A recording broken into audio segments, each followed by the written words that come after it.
Okay, तो बच्चों करते हैं हम आज की टेस्ट सीरीज का सॉल्यूशन।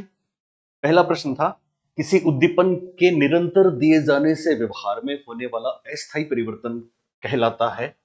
चार ऑप्शंस हैं, अभ्यस्तता, अधिगम, अस्थायी अधिगम, अभिप्रेरणा। ये छठा आठवां टेस्ट है। आठवां है। आठवां टेस्ट है बच्चों। 7 टेस्ट में आपने जो कमाल किए हैं, जो कॉन्सेप्ट आपको क्लियर हुए होंगे, आपके कमेंट्स आ रहे हैं, मजा आ गया सर। तो आगे भी ऐसे मजा आएगा, पूरे में से पूरे नंबर लेंगे। चलिए, और जो लोग अभी भी नहीं जुड़े हैं इस टेस्ट सीरीज से, वो बहुत कुछ मिस कर रहे हैं।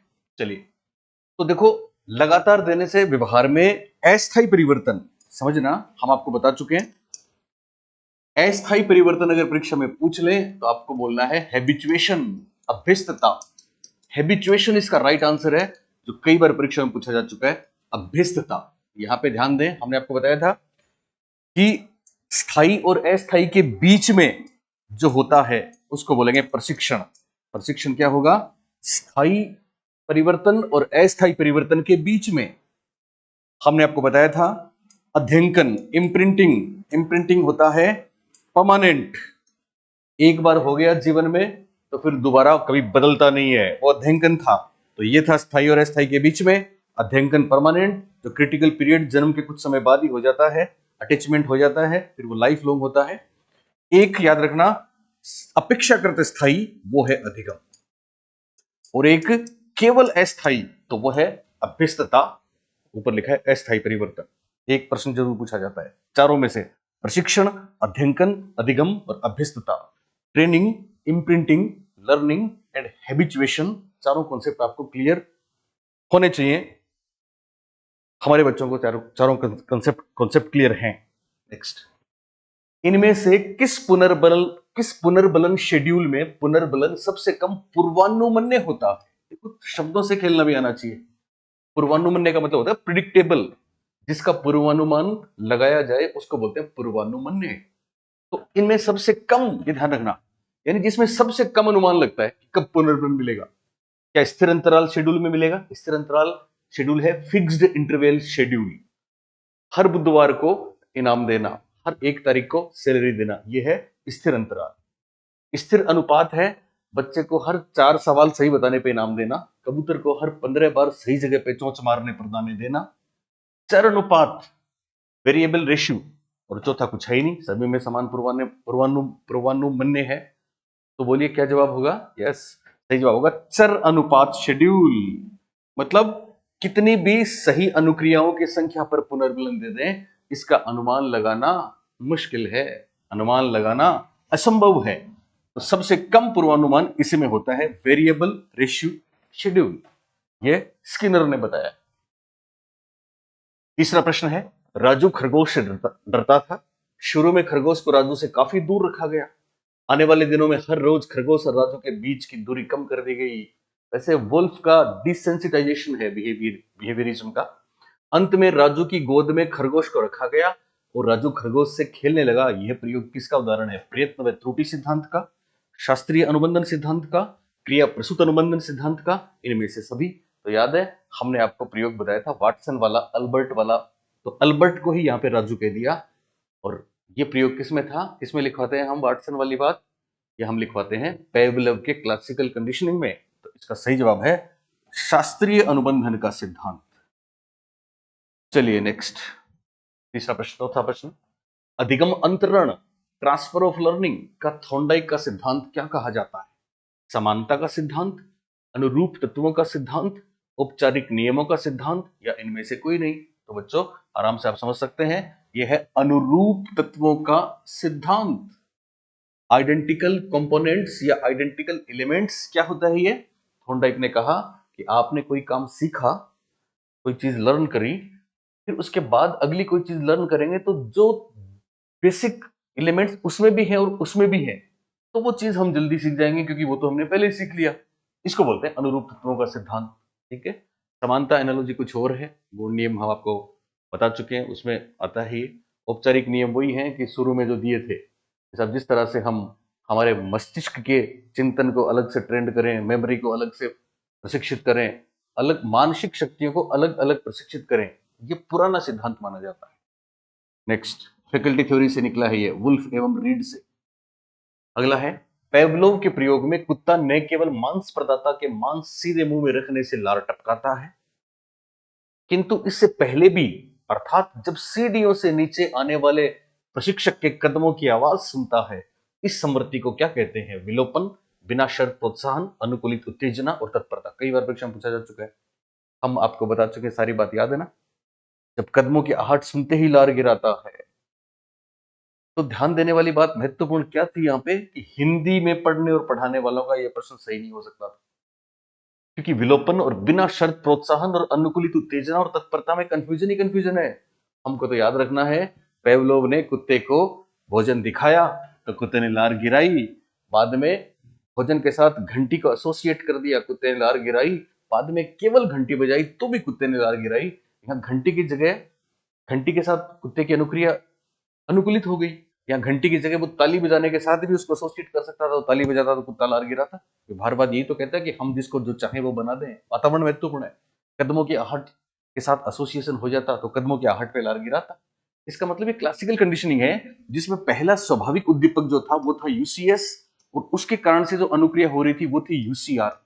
कई बार हम इसको यूएस और यूआर भी परीक्षा में पढ़ लेते हैं, बात एक ही है। बोलिए है, ये स्वाभाविक उद्दीपक, ये स्वाभाविक अनुक्रिया। उसके बाद ध्यान रखने वाली बात, बाद में क्या होता है, बाद में दोनों साथ होते हैं और फिर अल्टीमेटली कंडीशनिंग, कंडीशनड स्टिमुलस से कंडीशनिंग रिस्पॉन्स होता है। ये हम सीएससीआर पढ़ते हैं, ठीक है ना। तो यहां कदमों की आहट तो हो गया कंडीशनड स्टिमुलस, और कदमों की आहट पे लार गिराना हो गया कंडीशनड रिस्पॉन्स। इसको रिस्पॉन्स को रिफ्लेक्स भी कह सकते हैं। तो इंग्लिश में सीआर है, इंग्लिश में इसका उत्तर क्या होगा? यूएस नहीं होगा बल्कि सीआर होगा, क्योंकि बात क्या पूछी गई है, ध्यान देना, क्या पूछा गया है? इस संवृत्ति को, इस फिनोमेना को क्या कहते हैं? कौन से फिनोमेना को? यानी जब सीढ़ियों से नीचे आने वाले प्रशिक्षक के कदमों की आवाज सुनता है, क्या है? न केवल मांस प्रदाता के मांस रखने से लार टपकाता है, किंतु इससे पहले भी, इससे पहले भी का मतलब लार टपकाता है। तो लार गिराने वाली जो समृद्धि है, इसको क्या कहते हैं? इसका मतलब हमको समझना है कि यहां रिस्पॉन्स की बात की जा रही है। किसकी बात की जा रही है? रिस्पॉन्स की। और अगर इस खाने के कारण से रिस्पॉन्स होता तो ये यूसीआर होता, लेकिन कदमों की आवाज से है तो ये है सीआर। तो यहां सीआर इसमें है, कंडीशनड रिफ्लेक्स इंग्लिश में लिख सकते हैं, या कंडीशन रिस्पॉन्स कह सकते हैं। बातें की है अनुकूलित उत्तेजना, ये देखो हिंदी में। अब हिंदी में तो खेल ही गड़बड़ कर दिया इन्होंने। जिस बच्चे ने हिंदी में पढ़ा तो उत्तेजना तो स्टिमुलस है, ये प्रश्न आया था परीक्षा में। और एक बार जब छप जाती है ना चीजें, तो वो पेपर बनाने वाले इतने लेजी होते हैं कि उन्हीं को उठा उठा के कॉपी पेस्ट कर सकते हैं। इसलिए बार बार ये प्रश्न आ चुके हैं परीक्षाओं में, इसलिए मुझे देना जरूरी था कि हिंदी के हिसाब से कोई बच्चा इसको नहीं करेगा, लेकिन इंग्लिश के हिसाब से सी ऑप्शन करेगा। और आप जानते हैं हिंदी इंग्लिश में अगर कोई कॉन्ट्राडिक्शन है तो कौन सी बात मानी जाती है? इंग्लिश की मानी जाती है। फिर हम आपत्ति लगाते फिरते हैं और ढूंढते फिरते हैं कि सर प्रूफ दो। बात समझ में आ गई बच्चों? चलिए, विलोपन एक्सटिंक्शन मैं आपको पहले बता चुका हूं। बाद में केवल घंटी बजाई गई, केवल सीएस दिया जाए तो अनुक्रिया धीरे धीरे कमजोर होकर विलुप्त हो जाती है, पुनर्बलन नहीं मिलने के कारण से विलुप्त हो जाती है, उसको बोलते हैं एक्सटिंक्शन। हालांकि पेवलोव पुनर्बलन को ज्यादा महत्वपूर्ण नहीं मानते, पेवलोव को अपुनर्बलनवादी भी कहते हैं। ऐसा सवाल आ जाए तो वो भी ध्यान रखना है, और ये भी ध्यान रखना है। बिना शर्त प्रोत्साहन क्या है? यहाँ पे प्रोत्साहन नाम दे दिया। और ये पढ़ना है हमको, अनकंडीशनल स्टिमुलस क्या है? अनकंडीशनल स्टिमुलस तो है इसका भोजन, ठीक है, रेडीनेस, ओके। अनुकूलित उत्तेजना, फिर उत्तेजना गलत है, यहाँ पे अनुकूलित अनुक्रिया आएगा, ठीक है ना हिंदी में। पर ये मिसप्रिंट था, मिसप्रिंट क्या था, उनकी गलती थी, पर यही चला परीक्षा में, इसलिए सी आर इसका राइट आंसर होगा। नेक्स्ट, अब देखो हमारे पिछले जो टेस्ट 4 से लेके 8 तक का रिजल्ट है, उसके टॉपर्स मैं आपको बता रहा हूं, ये फर्स्ट ग्रेड के टॉपर्स हैं। टेस्ट 4 में पहला स्थान पाया है मंजू ने, आप टॉपर रही हो मंजू चौथे टेस्ट में, आपको बहुत बधाई। 5वें टेस्ट में अर्चना राजपुरोहित टॉपर रही हैं, अर्चना आपको भी बहुत बहुत बधाई। 6ठे टेस्ट में मोनिका ने टॉप किया है, फर्स्ट रैंक हासिल की है मोनिका, आपको भी बहुत कांग्रेचुलेशन। 7th टेस्ट में सुमन ने टॉप किया है, सुमन आपको भी बहुत बधाई। और 8वें टेस्ट में सुनीता ने टॉप किया है। सुनीता, आपको भी बहुत बधाई। अब चलते हैं 8वें प्रश्न पे, 6ठे प्रश्न पे, माफ करें।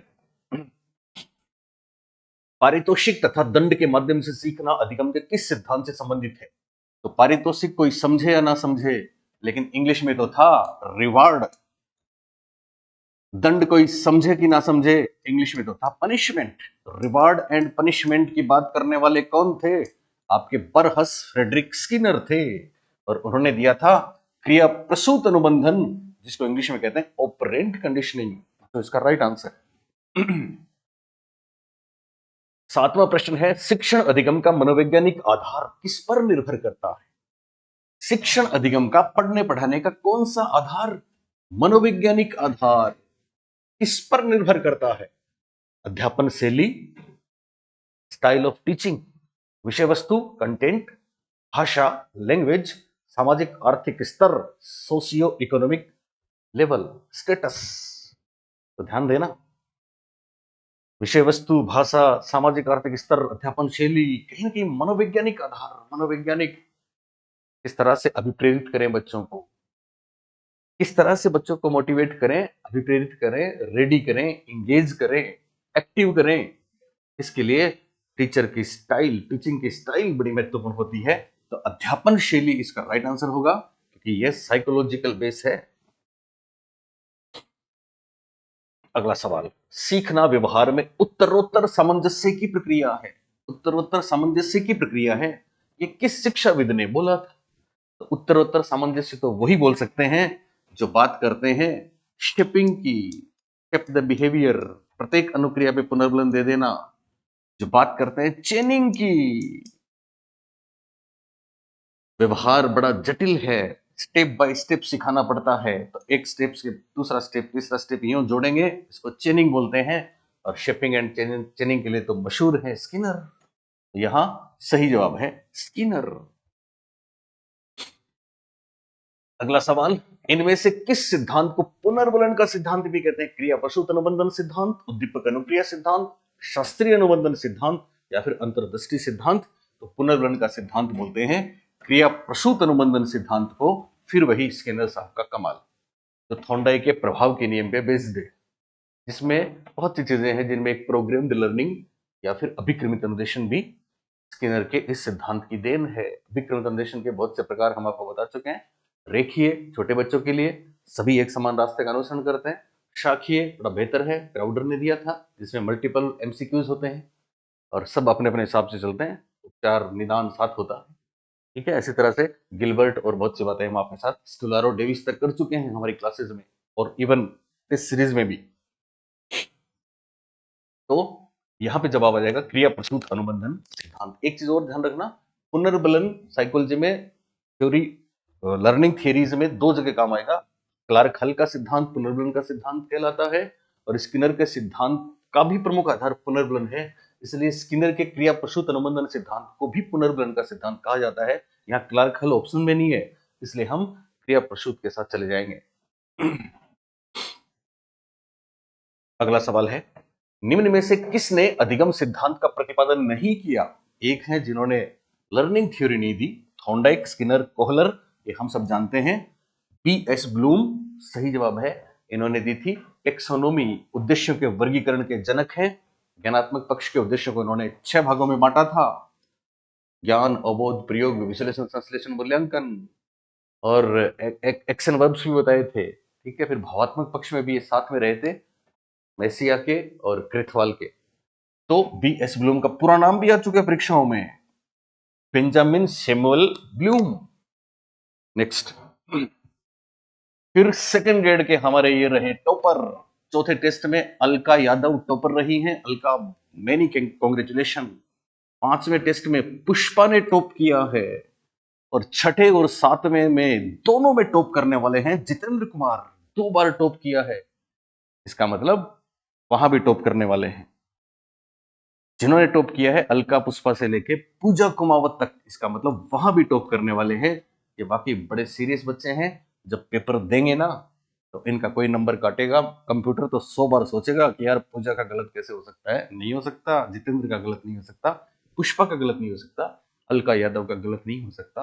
हालांकि गलत तो एक आध होगा ही, लेकिन कमाल करेंगे ये बच्चे, क्योंकि ये हमारे बच्चों में टॉप रैंक लेके आते हैं। सोच सकते हैं आप, समझ सकते हैं स्थिति की गंभीरता को समझिए।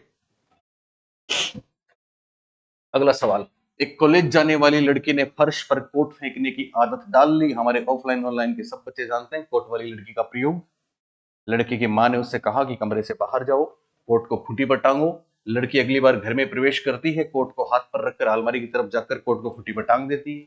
इन्होंने तो बहुत आसानी से कह दिया, लेकिन इतना आसान थोड़ी था। गुथरी और गुथरी की पूरी टीम आई थी, तूफान आया था, वोकी टोकी हुई थी, लड़की को एक एक चीज स्टेप बाय स्टेप सिखाई गई थी। Put on your socks, put on your shoes, put on your coat, now get out. फिर उसको वापस बुलाया था, म्यूजिकल वेलकम हुआ था, फूलों की बारिश हुई थी। याद है आपको? ये था किसका एग्जाम्पल? श्रृंखलागत अधिगम का एग्जाम्पल था, चेन लर्निंग का एग्जाम्पल था, जो हम आपको रॉबर्ट गेने और एडविन गुथरी में पढ़ाते हैं। रॉबर्ट गेने ने जो 8 प्रकार के स्टेप बाय स्टेप लर्निंग के स्टेप्स दिए हैं हायरार्किकल लर्निंग में, उसमें संकेत अधिगम, एसआर लर्निंग और 3 नंबर पे चेन लर्निंग था। तो ये इसका एग्जाम्पल है। नेक्स्ट, अधिगम को प्रभावित करने वाला व्यक्तिगत कारक है। ध्यान देना, परीक्षा में हर शब्द पे, हर लफ्ज पे गौर करना होता है। अधिगम को प्रभावित करने वाला कारक तो है ये सभी, लेकिन व्यक्तिगत कारक कौन सा है? संचार के साधन बाहर है, पीयर ग्रुप्स बाहर हैं, अंदर कौन सा है? अध्यापक बाहर है, मैच्योरिटी एंड एज, परिपक्वता और आयु अंदर है, लिहाजा डी राइट आंसर होगा। 13th बहुत बढ़िया सा प्रश्न है, बहुत दिनों से मैं तलाश में था कि बच्चों को ये बात बताऊं, क्योंकि लगभग हमारी किताब को छोड़ के लगभग किताबों में आंसर ही गलत था, क्योंकि जहां प्रश्न आया था वहां आरपीएससी ने आंसर ही गलत माना था। फिर रिवाइज में आरपीएससी ने तो अपनी जान छुड़ा ली, लेकिन जो लकीर के फकीर होते हैं वो अब तक वैसे ही चलाए जा रहे हैं, और मासूम बच्चे गलत चीजें पढ़ के। मैं ये नहीं कहता कि मेरी किताब में कोई भी मिस प्रिंट नहीं हो सकता, मिस प्रिंट मेरी बुक में भी हो सकता है, लेकिन मेरी बुक में कोई मिस प्रिंट हुआ तो मैं उसको आपको यहाँ मेरे कोर्स के माध्यम से या टेस्ट सीरीज के माध्यम से या यूट्यूब के माध्यम से करेक्ट करवाता हूँ जितना संभव होता है, क्योंकि हमें पता है कि हमारी एक गलती, और हमारी गलती भी नहीं, वो टाइपिस्ट की गलती हो सकती है या हमसे भी कोई गलती हो सकती है, उसका खामियाजा बच्चों को ना उठाना पड़े, इसलिए उसके लिए हम उसको फॉलो करते हैं। ठीक है, लेकिन बहुत से ऐसे लोग हैं जिनकी आप किताबें पढ़ते हैं, जिन्होंने किताब तो लिख दी लेकिन साइकोलॉजी को कभी उन्होंने पढ़ाया ही नहीं है। जो पढ़ाते ही नहीं है वो कैसे कैसे इसको रिवाइज करेंगे? जिनके चैनल ही नहीं है, जिनकी क्लासेज ही नहीं है, लेखक हो गए साहब, उनकी किताबें आप पढ़ लेते हो, आपको ये नहीं पता कि वो जिंदगी में घर से बाहर निकला ही नहीं कभी, उसने तो केवल लिखी है किताब, लोगों को उठा उठा के कॉपी पेस्ट कर दिया। तो उससे उसकी किताब आप पढ़ते हैं, जो पढ़ाता नहीं है, जो टीचर नहीं है। अब टीचर के पास तो चांसेस होते हैं, हम लोग तो अपने चैनल पे उसको करेक्शन करा देते हैं, तो ये भी बात ध्यान रखना। चलिए, बहुत बढ़िया सवाल था। राजेश बीमारी के कारण 1 महीने तक स्कूल नहीं गया। कोई बात नहीं, जब वह विद्यालय गया तो उसे भाग के लंबे सवालों को करना नहीं है, भाग के सवालों में फंस गया, नहीं आ रहे। कई बार के निराशाजनक अनुभवों में असफलता हाथ लगी, बार बार जब गलत किया असफलता हाथ लगी। अब क्या हो गया? असफलता मिली उसको, किसमें असफलता मिली? जिंदगी में मिली नहीं, परीक्षा में मिली नहीं, केवल क्लासरूम में भाग के सवालों में मिली बस। लेकिन होता क्या है, अब लंबे भाग के सवालों को जब भी वो देखता तो वो चिंतित हो जाता। शास्त्रीय अनुबंधन सिद्धांत के मुताबिक संवेगात्मक स्वाभाविक उत्तेजक, संवेगात्मक स्वाभाविक उत्तेजक क्या है? बहुत ही शानदार सवाल। पहला, असफलता को लेकर चिंता, दूसरा असफलता या भग्नाशा, तीसरा लंबे भाग के सवाल, चौथा लंबे भाग के सवालों को लेकर चिंता। तो जो बच्चे हमसे पेवलोव पढ़ चुके हैं वो ध्यान दें, जो हमसे पेवलोव नहीं पढ़े हैं वो तो इसके आसपास में नहीं फटके हैं, स्किप कर दें, अगले प्रश्न में चले जाएं। आप समझना, पहली बात तो हमको ये देखना है पूछा क्या है। यहां संवेगात्मक स्वाभाविक उत्तेजक, संवेगात्मक शब्द और जोड़ दिया तो जोड़ दो, वास्तव में स्वाभाविक उत्तेजक, यानी इन्होंने पूछा है